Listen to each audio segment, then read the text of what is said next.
Alright, so phased Christman feed verticals. This was my first switch box, which worked quite well. The only thing left that's good might be the connectors, but the two relays in there, they get filled up with stuff. The only port I had was just a notch cut in the cover, and it sat in snows. It was pretty rough, so it was filled with all sorts of stuff.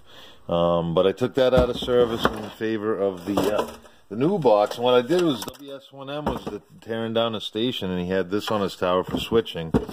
So he has the DX Engineering phased Tribander module, so you could phase two Tribanders. So since I got the KK1L out there, I'm going to try to phase two Tribanders together. And essentially I just repathed all of it to make it have two inputs, you know, one for each of the antennas. So it's going to be essentially a jumper from the KK1L into the two inputs, and then by default, with all the power off, it's just one's going to feed one Tribander or one stepper, and the other relays or the other feed point's going to feed the other. So this other side, which I have three, is going to be from my phased 80-meter verticals. So there's going to be nothing but switching in here. So the only problem I have right now is figuring out how to get two more connectors so I could put the phasing line, the phasing coax line. So of course the Christman feed is what I'm going to use. So it needs two 84-degree lines that feed each one of the verticals, and then you switch in and out a 71-degree line depending on which way direction you want to go. And if you want broadside, you get a little spike in SWR, but you short out the phasing cord and the phasing line, the 71-degree phasing line, and then you'll have you'll have pretty much a broadside away, near perfect. I used to have one of those up, like I said, with this deal, with this one. Did it with two relays, but we're going to take advantage of the Leo box and rewire it a little bit and use it for both switching 80-meter verticals and phasing the steppers. So it's a new project, a new little experiment, but we'll see how that works out, and we'll show you how I measured the phasing lines. It seems simple enough. So here they are. Garage is a bit of a mess, but we don't care. We just want to get the information across. We're not going to let some disorganization get in the way. So here you go. So using the old trusty MFJ, voltage is all right. So according to the deal, it looks like a 71-degree line is 46 feet long, 46.5 feet long, and it's going to be on 4.487 megahertz for a 90-degree. And then the 84-degree lines, the two of them, should be 55 feet long and set to 3793 on the analyzer. So it looks about like that's what I was on the last time I used this thing. We'll put that there. So I think this is the 80-degree feed line, or phasing line. So we're just going to plug that in. We don't even have to know. I already tested these, so they tested out okay, but, you know. So there you go. Zero reactance, 3828.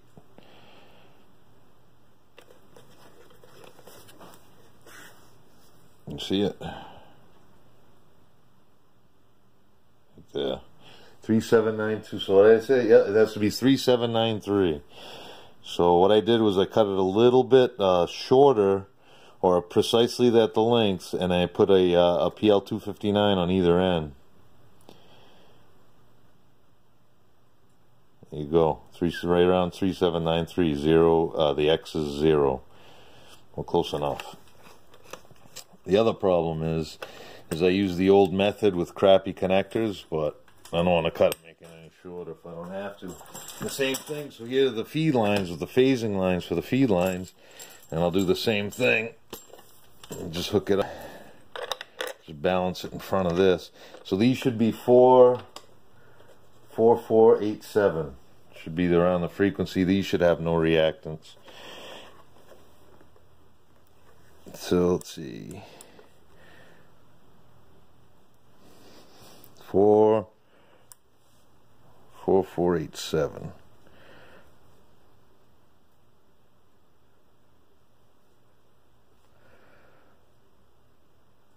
Well, this one Oh, all right, so these are the 280-degree lines. All right, so I'm good. This is the phasing line. So those were exactly the same. If you notice, actually, I'll put it back on. I made a mistake. I thought this was the phasing line, but this feeds into the vertical, so it should be the same thing. It should be the same 84-degree line, so 3.793 should be the frequency. So we'll make sure of that real quick. 3,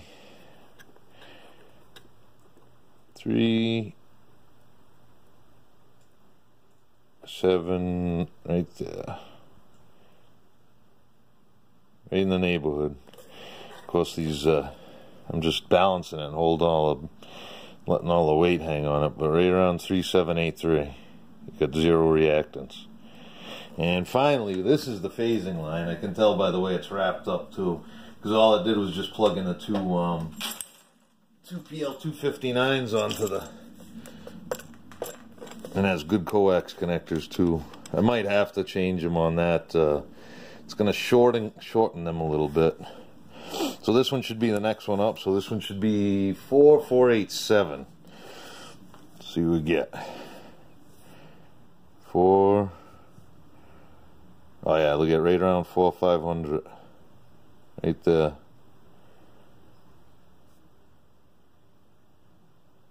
It's wide open, so right in the neighborhood.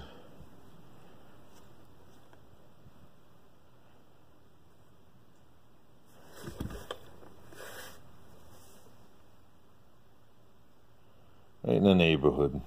4487. That's the ideal for 30 frequency 3540 CW portion. So what I'll do is I'll clean these up. I'll probably replace all the crappy terminations on the 84-degree lines, just because those are the old crappy ones, and we don't want those.